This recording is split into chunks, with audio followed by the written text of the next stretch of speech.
7 अक्टूबर 2023 को जब हमास के आतंकवादियों के द्वारा इजराइल के ऊपर हमला किया गया, उसके बाद से लेकर के इजराइल और हमास के बीच में युद्ध जो है वो जारी है और आज भी इजराइल और हमास के बीच में युद्ध चल रहा है।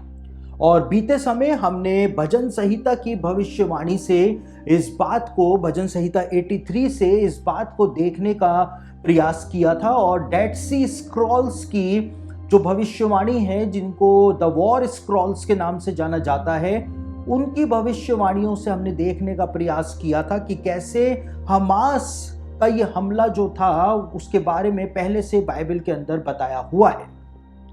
लेकिन आज एक और नई बात मैं आपके सामने रखने जा रहा हूं। हालांकि ये बात जो है वो मैं पहले ही आपको बताना मांग रहा था, लेकिन मैं बहुत ज़्यादा व्यस्त था, इसकी वजह से ये भविष्यवाणी मैं आपके सामने उस समय नहीं रख पाया, लेकिन अब मैं आपके सामने इस भविष्यवाणी को रखने जा रहा हूं।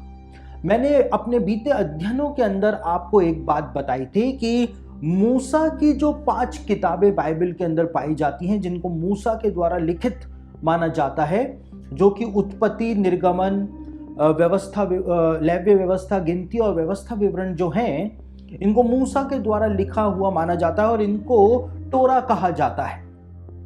और तोरा की अंदर जितनी भी पद हैं, जितनी भी आयतें हैं, यहूदी ज्ञानी पुरुष कहते हैं कि वो सारी की सारी आयतें जो हैं, यानी कि 5846 आयतें जो मूसा की 5 किताबों के अंदर पाई जाती हैं, उत्पत्ति, निर्गमन, लेव्य व्यवस्था, गिनती और व्यवस्था विवरण में 5846 आयतें पाई जाती हैं। और यहूदी ज्ञानी पुरुषों का, यहूदी रब्बियों का ऐसा कहना रहा है कि ये 5846 आयतें जो हैं वो हिब्रू कैलेंडर के जो साल हैं, ईयर जो हैं, उसके साथ कोरिलेट होती है। यानी कि एक एक आयत के अंदर जो बात लिखी हुई है, बिल्कुल वैसा का वैसा हिब्रू कैलेंडर के ईयर्स के अंदर होता हुआ आया है इतिहास में। और इस विषय के ऊपर मैंने मेरी ये किताब जो है रब्बियों के प्राचीन रहस्य, इसका पहला अध्याय जो मैंने लिखा था, उस पहले अध्याय के अंदर ही मैंने एक चैप्टर लिखा था जो था तोरा की 5846 आयतों का रहस्य। और इसके अंदर मैंने बताया था कि कैसे मूसा की व्यवस्था की जो आयतें हैं वो हिब्रू कैलेंडर के साथ कोरिलेट होती है। यानी कि एक प्रकार से परमेश्वर ने भविष्यवाणी के तौर पर मूसा की व्यवस्था की आयतों को सेट करके मूसा को प्रदान किया था।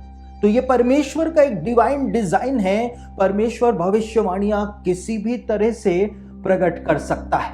और उदाहरण के रूप में मैं आपको बताऊं कि मूसा की व्यवस्था की जो 5708वीं आयत है, वो हिब्रू कैलेंडर का जो 5708वां साल है, जिसको हमारे कैलेंडर में 1948 के नाम से जाना जाता है, बिल्कुल वैसा का वैसा 1948 में हुआ था। कैसे हुआ था?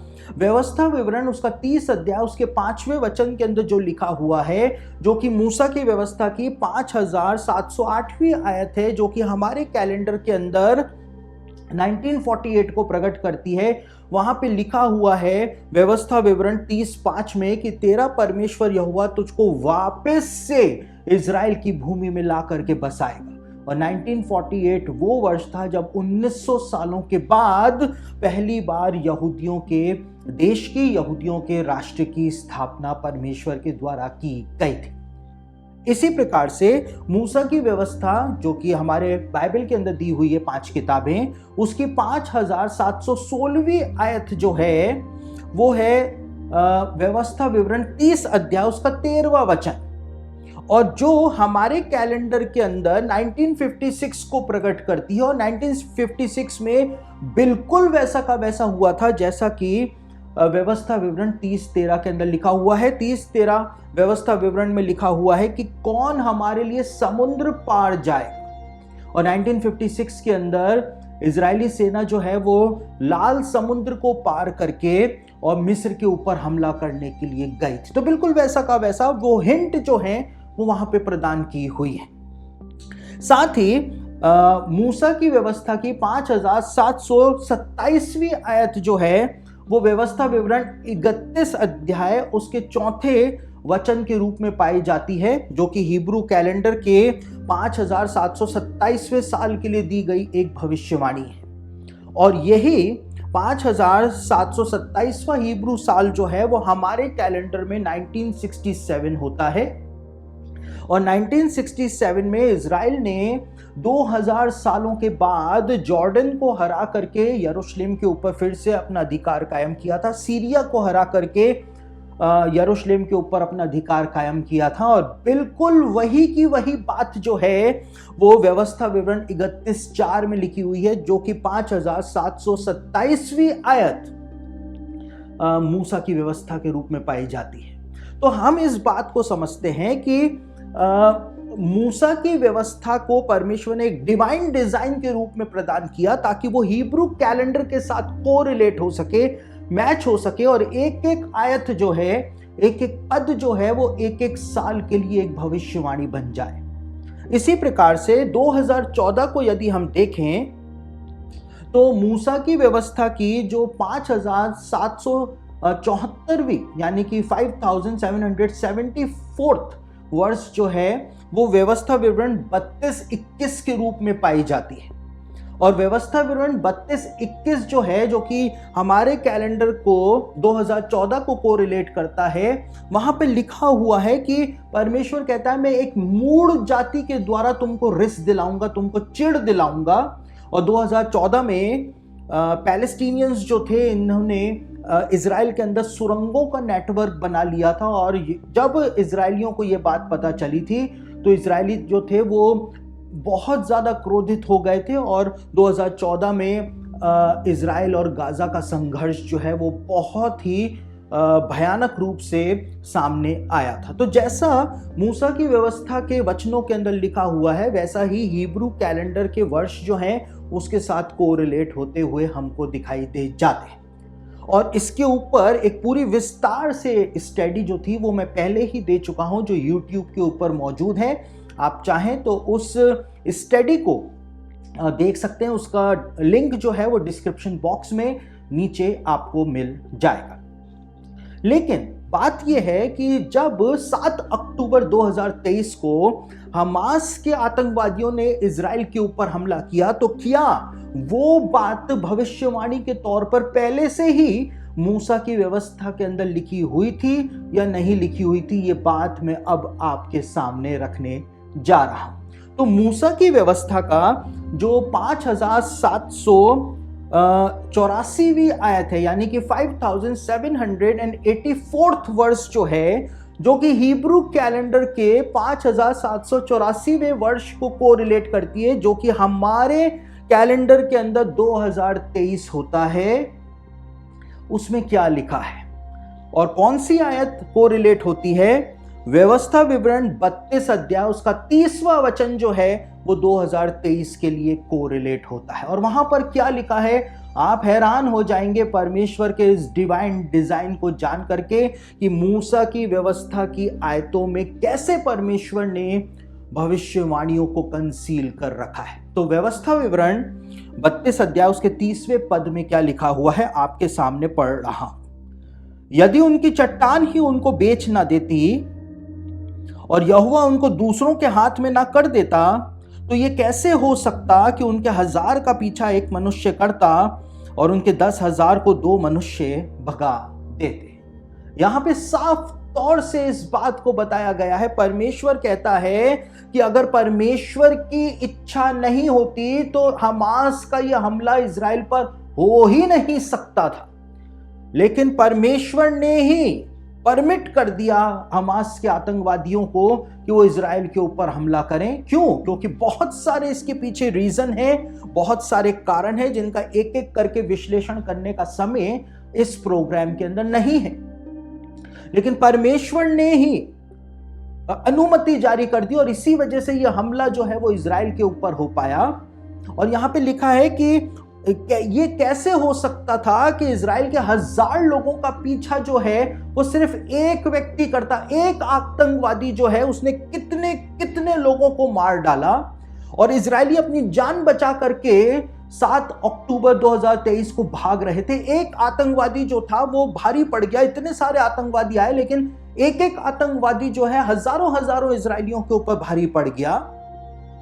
और यहां पे लिखा है कि उनके 10,000 को 2 मनुष्य भगा देते, यानी कि कुछ एक आतंकवादियों के द्वारा हमला किया जाएगा और इजरायलियों का संहार जो है वो किया जाएगा। यहां पर ये भविष्यवाणी पहले से ही क्रिप्टिक लैंग्वेज के अंदर, गूढ़ शब्दों के अंदर और कंसील करके परमेश्वर ने पहले से ही प्रदान की हुई है कि 5784वें वर्ष के अंदर मूसा की व्यवस्था की 5784वीं आयत के अंदर जो लिखा है बिल्कुल वैसा का वैसा होगा। और हम देखते हैं 7 अक्टूबर को 2023 को बिल्कुल वैसा का वैसा घटित हुआ था। तो ये मूसा की व्यवस्था की बात हुई। एक कंसील, एक क्रिप्टिक भविष्यवाणी जो है वो पाई जाती है, जो भी इस बात को बताती है कि इजराइल के ऊपर इस प्रकार का हमला किया जाएगा। दूसरी ओर हमास का यह हमला जो इजराइल के ऊपर किया गया, इसकी एक भविष्यवाणी और इसकी एक झलक जो है वो भजन संहिता की पुस्तक के अंदर भी प्रदान की हुई है। और मैंने अपने बीते अध्ययन के अंदर आपको एक बात बताई थी, और उस अध्ययन के अंदर हमने इस बात को जाना था कि यहूदी रब्बी इस बात को कहते हैं कि क्योंकि भजन संहिता की पुस्तक जो है वो बाइबल के पुराने नियम के अंदर 19वीं किताब है, और इसीलिए ये 1900s को प्रकट करती है भविष्यवाणी के तौर पर। और हमने इस बात को देखा था कि भजन संहिता का एक एक अध्याय जो है वो 1901 से हर वर्ष के ऊपर सटीकता के साथ पूरा होता हुआ आया है। आप 48वें भजन को पढ़ेंगे तो वहां पे परमेश्वर के नगर की बात की गई है कि परमेश्वर अपने नगर के अंदर है, और बिल्कुल वैसा का वैसा 1948 में हुआ था कि इजराइल देश की वापस से 1948 के अंदर स्थापना हुई थी। आप 1967 को देखें और 67वें भजन को अगर आप देखें तो बिल्कुल वैसा का वैसा हुआ था, जैसा कि 1967 के अंदर जो हुआ था वो 67वें भजन के अंदर लिखा हुआ है। 1973 में जो हुआ था वो 73rd भजन के अंदर लिखा हुआ है। और इस प्रकार से आप एक एक भजन को लेकर के आगे बढ़ते चले जाएंगे तो आपको बिल्कुल वही की वही बात भजन संहिता में पढ़ने को मिलेगी जो कि उस वर्ष के अंदर हुआ था। और 2022 के अंदर मैंने आपको बताया था कि कैसे 122वें भजन के अंदर जो लिखा हुआ है उस भविष्यवाणी को हम भारतीय मसीहों ने भी जाकर के पूरा किया। 122वां भजन जो कि 2022 को दर्शाता है यहूदी रब्बियों के अनुसार, यहां पे लिखा है, जब लोगों ने मुझसे कहा आओ हम यहोवा के भवन को चलें, तब मैं आनंदित हुआ, हे यरूशलेम तेरे फाटकों के भीतर हम खड़े हो गए। और मैंने 2022 के अंदर जो प्रोग्राम बनाया था, प्रोफेसी अपडेट आपको दी थी, उसके अंदर मैंने इस बात को आपको बताया था कि जब हम इजराइल गए थे 2022 में भारतीय मसीहों को लेकर के, तो वहां पर जाकर के हमने यरूशलेम की दीवारों के अंदर, यरूशलेम की शहरपनाह के भीतर खड़े हो करके वहां पे फोटो खिंचाई थी। क्यों खिंचाई थी? क्योंकि 2020-2021 तक कोरोना वायरस की वजह से कोई भी इजराइल नहीं जा पाया था, और इसीलिए यहां पर इस बात को बताया गया है कि 2022 में जो कि 122वां भजन जिसको दर्शाता है, वहां पे लिखा है, जब लोगों ने मुझसे कहा कि आओ यरूशलेम को यहोवा के भवन को चलें, तो मैं आनंदित हुआ। 2 सालों के बाद मैं आनंदित हुआ, और हाँ, हे यरूशलेम तेरी शहरपनाह के भीतर हम आकर के खड़े हो गए। तो ये बात मैंने 2022 में ही आप लोगों के सामने रख दी थी। लेकिन जब हम 7 अक्टूबर 2023 की बात कर रहे हैं, जो कि हिब्रू कैलेंडर का 5784वां वर्ष है, तो आपको एक बात मैं बताऊं, यहां पर 123वां भजन नहीं लेकिन 124वां भजन लागू होता है। क्यों लागू होता है? क्योंकि 15 सितंबर 2023 से यहूदियों के कैलेंडर के अंदर 2024 शुरू हो गया था। यानी कि 14 सितंबर 2023 हिब्रू कैलेंडर का अंतिम दिन था, और 15 सितंबर 2023 से हिब्रू कैलेंडर में 2024 पहले ही शुरू हो चुका था। और इसीलिए 124वां भजन वहां पर लागू हो जाता है। और 124वें भजन के अंदर जो लिखा हुआ है, जब आप उसको सुनेंगे, जब आप उसको जानेंगे, जब आप उसको समझेंगे, तो आप हैरान हो जाएंगे कि भजन संहिता के ये अध्याय जो हैं वो वास्तव में आज के हमारे युग से कोरिलेट होते हैं और यहूदी रब्बियों के द्वारा ये बात हवा में नहीं बोली जाती है। तो 2023 के लिए जो भविष्यवाणी दी हुई है, जो कि भजन संहिता के 124वें अध्याय के अंदर लिखी हुई है, आपके सामने पढ़ने जा रहा हूं। यहां पर लिखा है, इज़राइल यह कहे कि यदि हमारी ओर यहोवा ना होता, यदि यहोवा उस समय हमारी ओर ना होता जब मनुष्यों ने हम पर चढ़ाई की। 7 अक्टूबर 2023 को मनुष्यों ने यहूदियों के ऊपर चढ़ाई की, तो वे हमको उसी समय जीवित निगल जाते जब उनका क्रोध हम पे भड़का था। वहां पे मूसा की व्यवस्था में हमने पढ़ा कि परमेश्वर कहता है, मेरी ही अनुमति से तुम्हारे ऊपर हमला हुआ है। और यहां पर भजन संहिता में लिखा है, इजरायली धन्यवाद कर रहे हैं परमेश्वर का कि प्रभु अगर तू नहीं होता तो उस दिन बहुत कुछ हमारे साथ हो सकता था, लेकिन तूने हमको उस दिन भी बचा लिया। हम उसी समय जल में डूब जाते और धारा में बह जाते, उमड़ते जल में हम उसी समय ही बह जाते। धन्य है यहोवा जिसने हमको उनके दांतों तले जाने न दिया। हमारा जीव पक्षी के समान चिड़ी मार के जाल से छूट गया, जाल फट गया, हम बच निकले। यहोवा जो आकाश और पृथ्वी का करता है, हमारी सहायता उसी के नाम से होती है। तो यहां पर स्पेसिफिक शब्द जो है वो इस्तेमाल किए गए हैं और हमको दिखाई देता है कि बिल्कुल वैसा का वैसा 7 अक्टूबर 2023 को हुआ था। और YouTube के जो कम्युनिटी गाइडलाइंस हैं उनकी वजह से मैं 7 अक्टूबर 2023 के जो वीडियो क्लिपिंग्स हैं वो इस प्रोग्राम में आपको नहीं दिखा सकता हूं, वरना आपको समझ में आता कि जो यहां पर लिखा हुआ है एक एक शब्द बिल्कुल वैसा का वैसा 7 अक्टूबर को पूरा हुआ था, घटित हुआ था। और साथ ही साथ यहां पर एक भविष्यवाणी भी प्रदान की हुई है। कितने सारे सैकड़ों इजरायली जो हैं, यहूदी लोग जो हैं, उनमें बच्चे भी शामिल हैं, उनको हमास के आतंकवादी जो हैं अपहरण करके, किडनैप करके उनको ले गए। और आज भी वो कई सारे लोग जो हैं वो हमास के आतंकवादियों की गिरफ्त में हैं।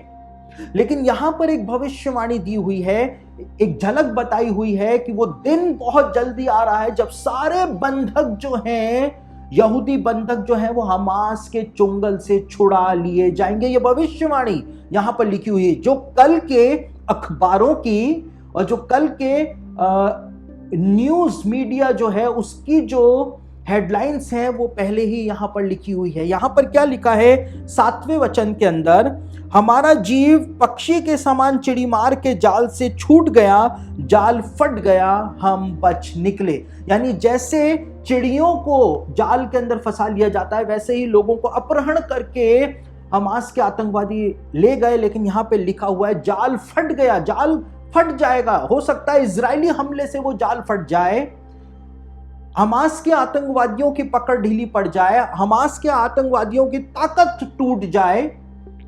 और यहां पे लिखा है जाल फट गया और हम वहां से बच निकले। जैसे चिड़ीमार के जाल से हम लोग बच करके बाहर आ गए, ऐसा ही होने जा रहा है।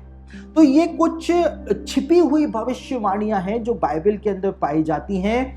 हमास का ये हमला जो हुआ, ये बाइबल की प्रोफेसीज के लिहाज से एक टर्निंग पॉइंट है और इसको आप एक मील का पत्थर भी कह सकते हैं, क्योंकि यहां से चीजें जो हैं उनके अंदर एक बड़ा बदलाव आपको देखने को मिलेगा।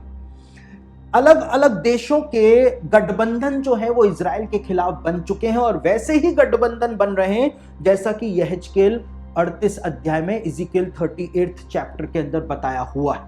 तो अब हम समय के एक ऐसे पड़ाव के ऊपर आ गए हैं कि यहां से आपको बाइबल की भविष्यवाणियां इस प्रकार से पूरी होती हुई दिखाई देंगी कि आप हैरान हो जाएंगे, आप पूरी तरह से चौंक जाएंगे कि किस प्रकार से परमेश्वर अपने वचन को अब पूरा करने जा रहा है। क्योंकि बाइबल की जो बड़ी भविष्यवाणियां हैं वो अपने पूरे होने के प्रोसेस के अंदर अब आनी शुरू हो जाएगी।